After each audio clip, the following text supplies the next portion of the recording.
Whenever you're ready. Okay. Hello, NuPIC.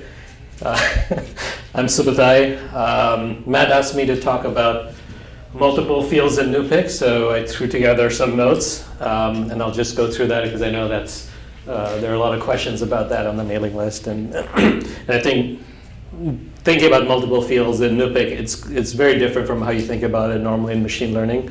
So, and it's often important in practice to understand that. So, Matt asked me to do that. It's really informal and maybe not too long. And let's just threw together some notes. So my agenda is first, I want to talk about the big picture, and then I want to talk about the small picture. So here I'll just talk really philosophy and theory, and then we'll get into a few NuPIC details on that. And Matt very kindly prepared a few questions that he sees on the mailing list, and so we can go over that near the end of this thing. Okay, so what is the big picture? Here's the big picture. I have an HTM, and it gets inputs. And as we all know now, these inputs are basically just SDRs coming in. And what does HTM do? It has to find common patterns in here, so common spatial patterns. And then it finds common sequences of those spatial patterns. Because that's what this HTM is doing in NuPIC. So I draw it like this to point out that the HTM really has no concept of fields. It has no clue that there might be one or more fields in there. It's just seeing a whole bunch of bits coming in this big sparse vector and then trying to do these operations. So it's all about, when you think about multiple fields, it's all about what can the HTM handle in terms of SDRs coming in and what is the complexity of these SDRs coming in. Okay, so typically we have 2048 columns. Now in the brain, you can get really big SDRs coming in. So if you think about like vision, for example, primary visual cortex gets something like 1 million bits coming in, and there's 1 to 10 million columns in primary visual cortex. So it's way, way bigger. It's a huge field with lots of complexity in there, but it's also a much bigger HTM. What we do at NuPIC is we have a bunch of encoders that each produce little SDRs. And we concatenate them into one big thing and feed it in there, right? And it's kind of tough to do too much with 2048 columns. And in general, if you think about finding the common spatial patterns, the space of patterns explodes exponentially as you add more and more fields.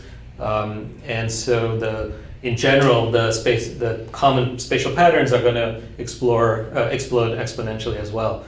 So it's kind of hard to do this. In vision, what happens is that the brain imposes a topology in here, so that you have some set of columns only looking at a small set of SDRs coming in.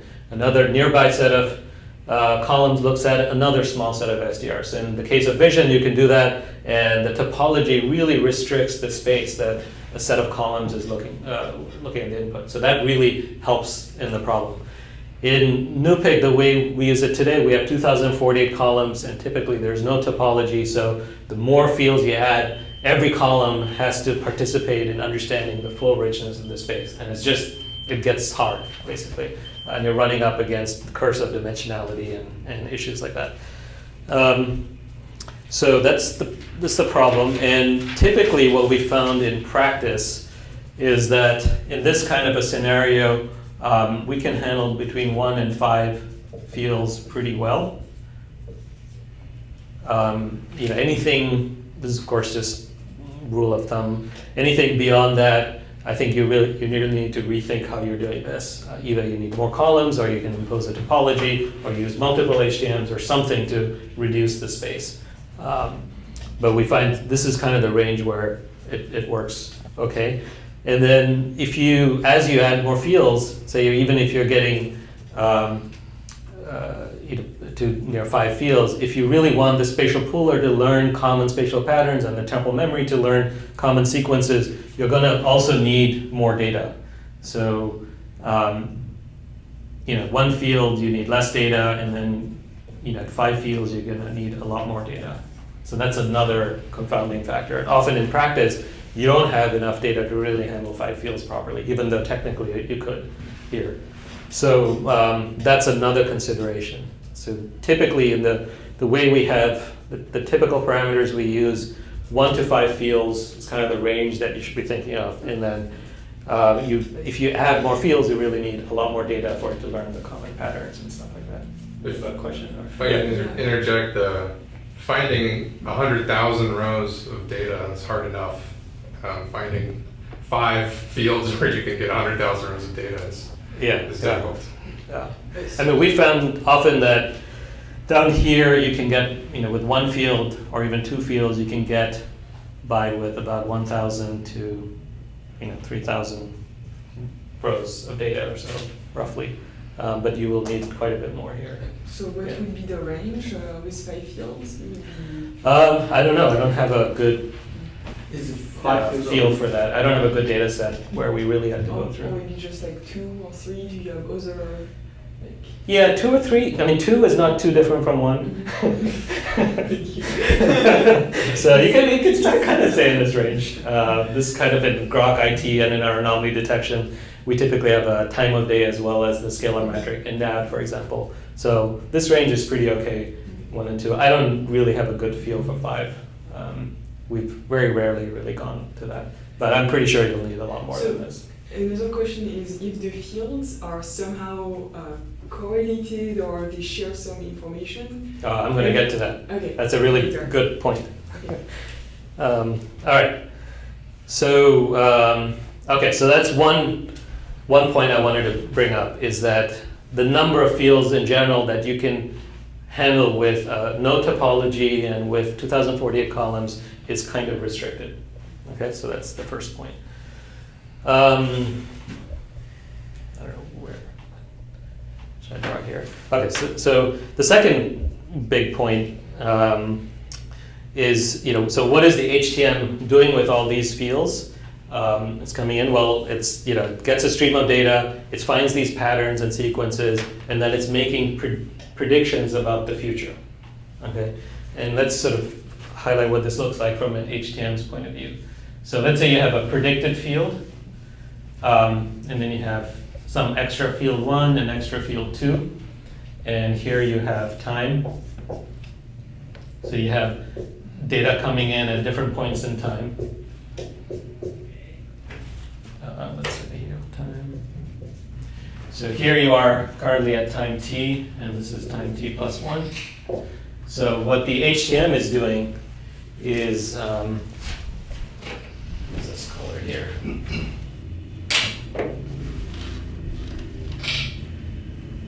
So what the HTM does is look at the full history of what you've seen to this point. So everything here, and uses that to predict, with our classifier, it predicts this one. Okay? So that is using everything in the past to predict this guy. Now this is very different from the way it's typically set up. The HTM is also internally predicting all of the fields, but from the classifier standpoint, from an external standpoint, it's predicting this one field. But this formulation is very different from the typical machine learning formulation. Typically in machine learning, what you would do is you don't have the concept of a stream of data. You just have, you have your prediction, which is the output of your system, and then you have the inputs, which are these fields. So what you're trying to do is build a function where your predicted field at time t is some function of field 1 at time t and field 2 at time t. Okay, so typically the way it's done in machine learning is you use these two values to predict this guy. And the time history is irrelevant. Okay, so it's a very different formulation. And I think this is what humans are doing. we're looking at the full history, and this is real time here, so you don't really know this stuff until it actually happens, and it happens at the same time as this. So you're making predictions of everything and checking against those predictions and so on. But usually in machine learning, you formulate the problems so you can use, for example, let's say you're doing energy prediction, you can look at the temperature and try to predict the energy usage based on the temperature value or something like that. Okay. So what this means, going back to your question about correlated fields and so on. Let's say the predicted field is correlated with in feature, F1 here. So in the case of machine learning, you're trying to build this function, and so in the machine learning case, this is great. You want to use that feature, right? Because it's good. You might not even need feature 2 then, and this is perfectly correlated. You can just use this feature to make this prediction. In the HTM case, this is the worst possible scenario. You don't want that feature. The reason is that if F1 is very correlated with the predicted field, you already have all the information in the history to make this prediction. You don't need that other field. In fact, it's making it worse, because if you add another field, you get back to these issues of needing more training data to really understand the common spatial patterns and all that. Because nothing's going to be a one-to-one match. There's always going to be noise, and it's never going to be a perfect correlation. So you have to remember that you have a lot of rich history in this past when you're predicting here. So actually, adding fields that are correlated is really bad for the HTM, making predictions. I know we've seen this before in real world data. Do you have an example of this? Yeah, so the energy example is a great example. So we work with a lot of companies on modeling their energy data, making predictions and so on. And when we talk to their scientists, they always bring up the fact that things like temperature are very necessary in machine learning to create a good predictive model of energy usage. Whenever we ran the HTM, we got good or better results, as good or better results. The swarm never ended up picking up temperature. And they were always puzzled, because in their models, they required the temperature. Without temperature, you couldn't do a good prediction. And with the HTMs, it was always better without temperature because of this reason. If you think about it, if energy usage is correlated with temperature, let's say it's getting warmer and your energy usage is going higher because your air conditioner is being used more, you'll already see an increase in the energy usage here. You'll see the uptick, and the HTM is using this sequence to make this prediction. It already knows that. And it's better to use this because there may be other things that affect energy usage, like the number of people in the building, and maybe you have an event in that building that day, so you have temperature isn't really the predictor that day. So you can use this history to make this prediction. So correlated features, in the way I've defined it here, is bad for HTMs, but good in typical machine learning. And so it's a mental switch that you have to make when dealing with HTMs. Yeah. But isn't this approach here, isn't what we call sort of a standard sliding window approach in machine learning? Not just looking at the other variables at this time, but looking at time steps in the back.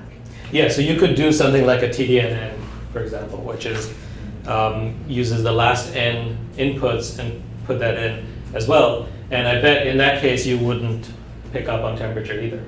So I think it would be similar.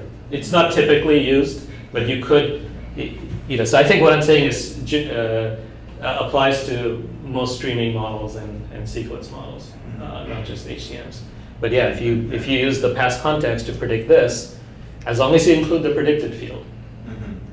And so in TDNNs, actually, often you don't use, well, you may or may not use the predicted field. So you have to be careful about that. So as long as the field you're predicting is part of the input, there's actually a lot of information already embedded in there. Yeah. So I think it's a totally fair point. So apart from swarming, to try to get rid of the features that are redundant, then for experiments that we run at Numenta, what techniques were we using? I'm imagining that we could find other techniques, not just swarming, and maybe... Yeah, we could. So other than swarming is a pretty good way to figure it out, because it's just an outer loop over the whole HTM process, and it'll look at the error metric.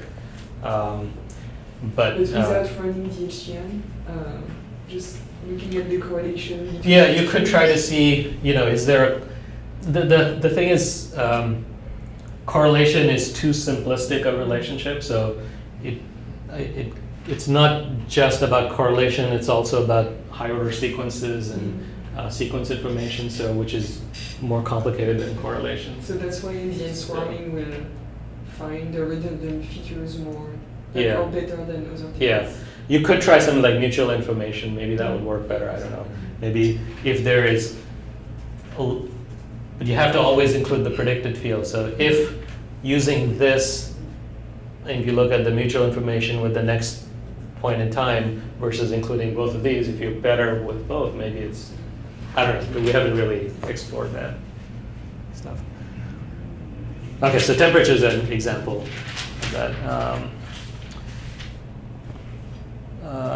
So one interesting thing I found in working with dozens of customer data sets is that often in the streaming scenario and with HTML, you actually need many fewer fields than you would with a traditional machine learning model, because there's already a lot of information in the past. And most of what these other fields do is give you information here that is you don't have access to because you're not looking at time. So then that sort of begs the question, what are good fields for HTML? Okay, so we can talk about that. So I think here's what I kind of came up with. So useful field. I think there's two conditions. One is that, so I would say F is useful if the predicted field at time t+1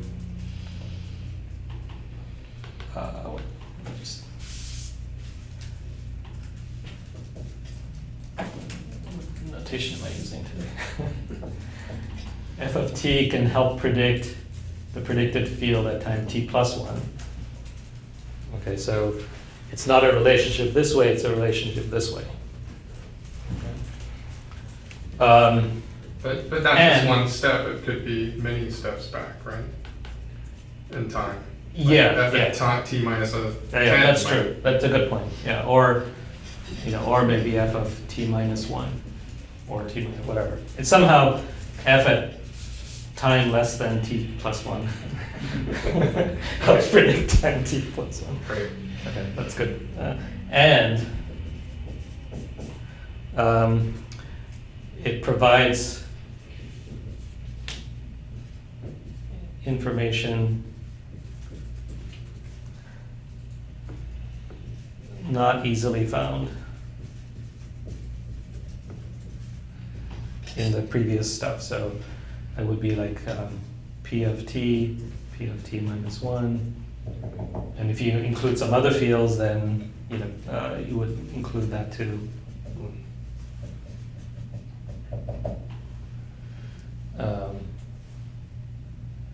This is not the same F. So F prime is useful. If the information is not easily found in the past, either in the predicted field or all these other guys, so you have to have both of these conditions in order for it to be useful. You can't just say, oh, it helps predict the future, because if it can already be predicted, adding an additional field just makes it worse.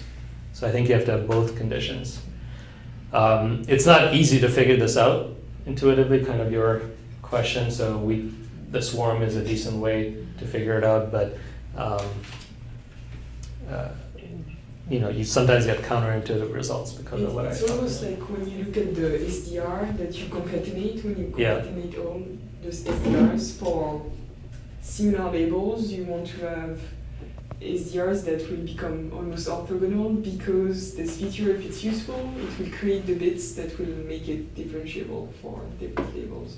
Let's say that again. So if you have two different labels, Yeah. or like two different values of the predicted field, a good feature is a thing that by concatenating its SDR to the one you already had, it will make it more orthogonal, so easier to differentiate between the two labels. Yeah. If So you create additional bits. yeah, I think that's true. So let me give you an example of that. So that's why I put this not easily found.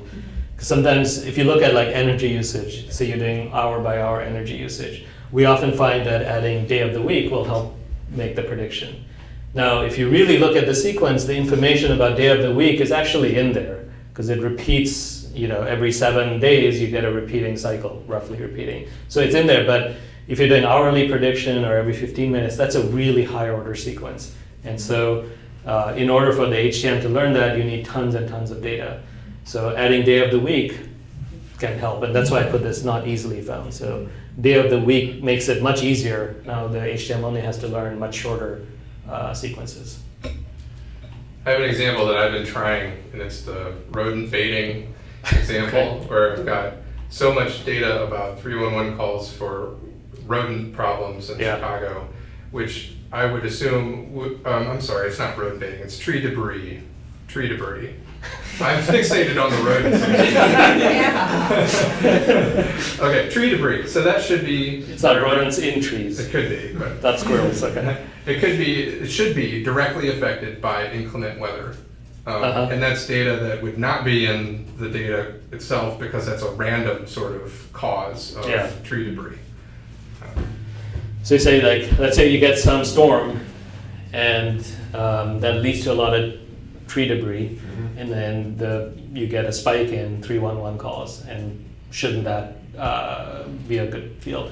I think it can. It's sort of I found it depends on the granularity that you're collecting things in. So let's say you're collecting 311 calls every hour or every half an hour. I don't know. In that case, if there's a storm, you will start to see an uptick in the 311 calls shortly after that. Yeah, unfortunately, my granularity is pretty bad. It's only a count every day. Yeah, so in a daily case, you might see that relationship. I need more data. I'm running into the problem where I don't have enough data to really train. How many rows do you have?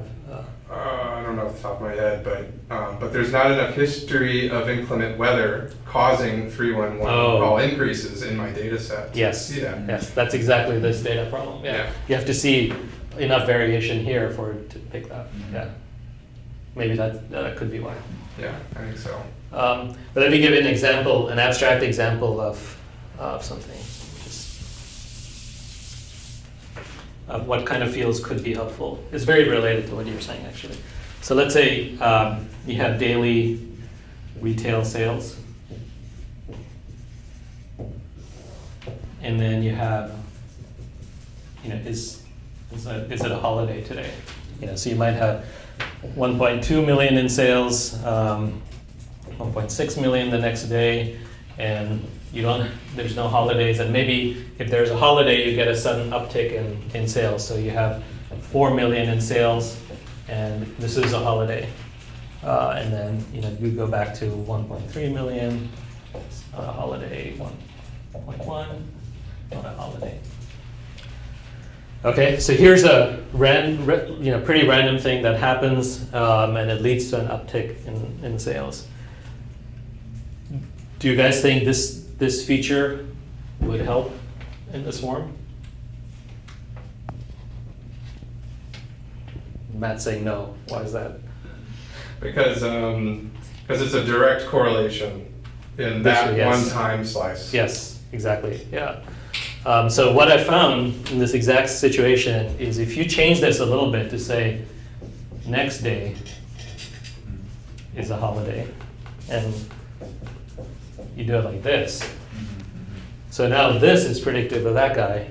That actually does help. So this would get picked up in the swarm. Because it's hard to look at the sequence and just know that there's going to be an uptick, but the holiday field can help predict that. The only problem is sort of similar to what you mentioned. You need to see enough holidays in order to be able to make this correlation, but I have seen stuff like this. Yeah, if there's a gradual increase in sales or something leading up to the holiday, if it was days until next holiday, who knows? That might, yeah, exactly. And if you think about it, this is kind of how humans would reason too. If you're trying to plan your store, like the staffing at your store, you would say, okay, is tomorrow a holiday? Yes, so I'm going to pick more people. You wouldn't wait until tomorrow and then do it. Right? So I think if you just shift it a little bit, I found that kind of stuff can help. So anyway, once you understand what's going on, you can do tricks like this to help. Okay, that's basically most of my prepared stuff. So you had a couple of questions that maybe I can read them out and then we can see if we answered them or not. You said, okay, I'm swarming over several input fields trying to get predictions from one of those fields, but every swarm result returns model params that only encode the predicted field, exclamation mark. I know there should be some correlation between the input fields. Why isn't NuPIC finding that correlation? Okay, so I think we kind of answered that question here. But there's another factor. This is a really little picture factor. But if you're doing a swarm, make sure you do a large swarm instead of a medium swarm. Because a medium swarm only looks at pairs of field combinations and stops there. Whereas a large swarm will go beyond pairs. And so very often we see that timestamp and the value will help a lot. And so it won't really try to add another field in a medium swarm. Only a large swarm will do that. Now, a large swarm will take a lot more time. Large swarm also looks at a lot more permutations of the parameters than the medium swarm. So it's also more likely to find these correlations. But also remember this thing that if you're doing a swarm and you really want to pick up multiple fields, you may need to swarm over more data as well. So that's another. Is it possible to set the small fields manually without running the large swarm? Yeah, so the question, can you set the fields manually? You can. You can tell it there's a thing in the swarm JSON to force it to include fields. So you can do that. So if you know you might include you want to test the effect of a particular field, you can just force it to be there and then see what happens. You mean every time? Is that right? Well, he was saying manually if you can. Yeah. Do that. Yeah. Right, but then when you run the It would every model. whatever model it runs will include that field, and then you can take it out. I mean, you can sort of manually try the different field combinations, basically. Well, I mean, that's so pretty time consuming. would forcing including the swarm actually have it run over a different set of permutations that always include that field than it would otherwise? Yeah. So, okay. Pro tip. Okay. Pro tip, yeah. I think someone on the mailing list asked that question, so that's a good one. Okay, so I want to detect anomalies across several input fields at one time, but all your examples feed one input field per model. Wouldn't it be better to have one model with many fields that returns an overall anomaly score across all the input? Well, actually, most of our examples use two fields, which is timestamp and scalar values. That's really. But yeah, if you have fields that help, and if you have more data, it would be better to have an overall anomaly score. So if you can figure out a set of additional fields that help the model, then it's perfectly legitimate to use. The anomaly score will be computed across everything, even today. So as long as the fields are good, it should work better. And I've done tests like that. So I did a test with a customer where I would train on 4 fields. This was a case where 4 fields helped, and then I scrambled somewhere through it. I scrambled a couple of the fields. And so if you plotted the predicted field, you saw no difference. But at some point, the underlying state space changed, underlying relationships changed because I artificially changed it and it detected anomalies there.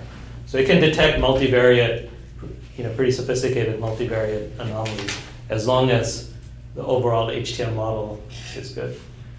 Follow-up question to that. Yeah.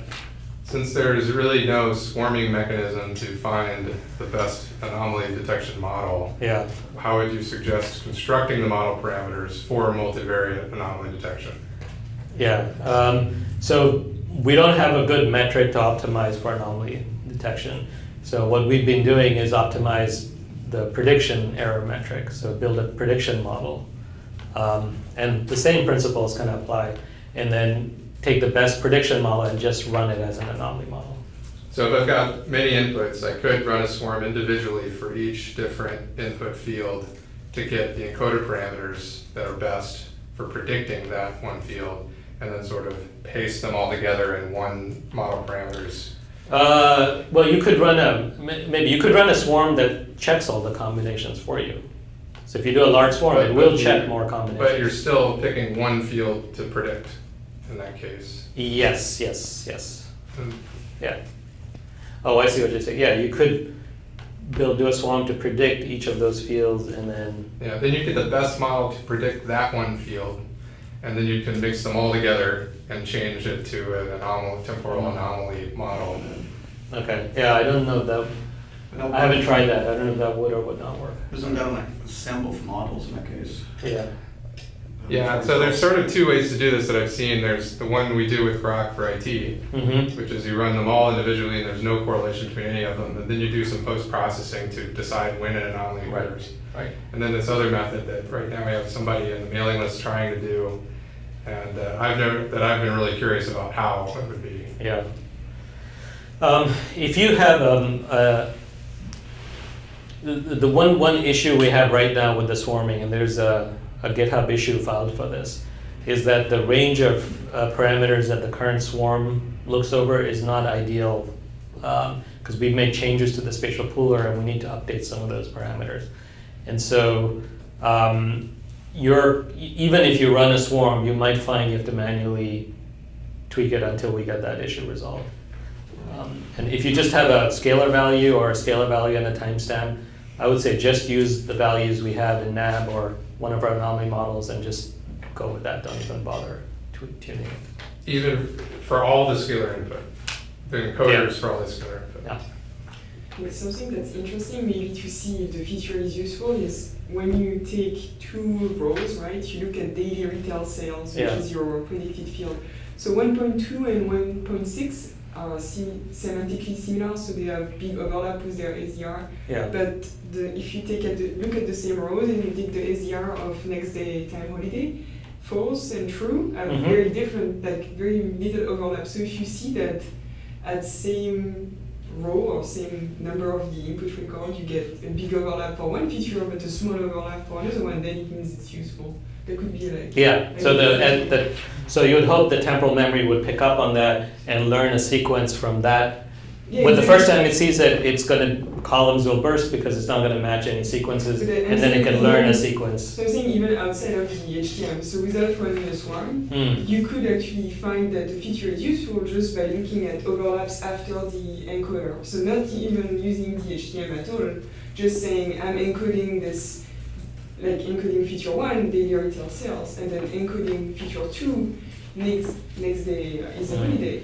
Then for each same number of the input record, I look at n and n minus 1. I compare the overlap for one same feature of the two same- Yeah, I don't know if that would be the same. It's not overlap. Yeah, it's It's not the large. It's not just the fact that there's a large difference in overlap. It also has to be predictive, and also has to be. It also, I mean, it has to have these two properties. yeah, that's true. So you could, if I could add a random variable here, that would have large overlap, but that's not going to help. That's true. That's true. That doesn't. You need that what you're saying is predictability. that with the random number, basically, things could have similar overlap, but then the random number would not have, but Yeah. it's still not predictive. Yeah, that's Yeah, true. so it's not an easy problem. But maybe it would be kind of good enough filtering, such as if you really see they have.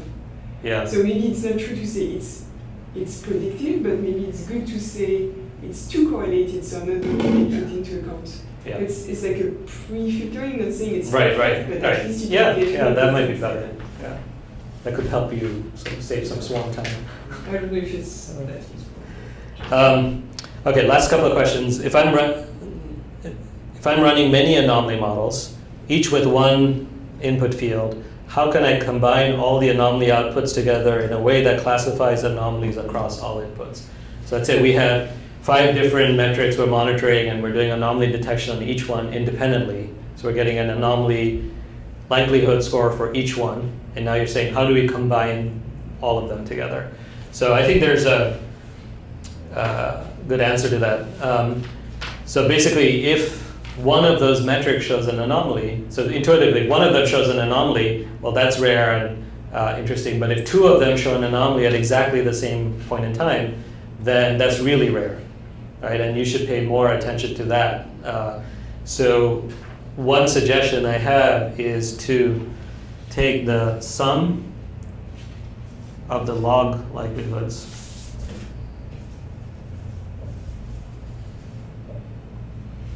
over all the metrics, and then do a threshold on that. So typically, usually we just look at one log likelihood and we use a threshold of 0.5. I think if you add up all of the log likelihoods and use a slightly larger threshold, you probably get pretty good results. Isn't that problem specific, for example, if they are correlated, but they have some kind of lag between them? At the same time, it's not necessarily at the same time. Yeah, good point. So Lois's point is, you could have two anomalies that are very close together, not exactly aligned, and so you might want to do this over a window. Right. Yeah. Would you do a quick explanation of what you mean by log likelihood? So can I We only assume get they know likelihood out what? of, we only get likelihood out of. Yeah, so we get likelihood, which is, what the likelihood is doing is looking at the anomaly scores and telling you, it's a probability, it's telling you what is the likelihood that this anomaly score is similar to what we've seen before with anomaly score. So if the metric is really random, anomaly score is always high, then you need a lot of very high likelihood, high anomaly scores in a row to get a high anomaly likelihood. So that's what the likelihood is a probability. Now, anomalies are really rare, so these probabilities, the threshold we often said is like 0.99999 or 5 nines or something, because you want like 1 in a 10,000 chance or something like that of an anomaly. So it's really hard to deal with those numbers. So there's a function in the anomaly likelihood class that just takes the log of that number and returns that. It's basically the log. And the way it's normalized is that 0.5 on there corresponds to 5 nines in the anomaly likelihood. And it's a log. And so if you think about two things occurring together, what is the probability that both of them will line up? It's the multiplication of the two independent probabilities. So in log space, that's just the sum. So that's why I was saying just to do the sum of logs.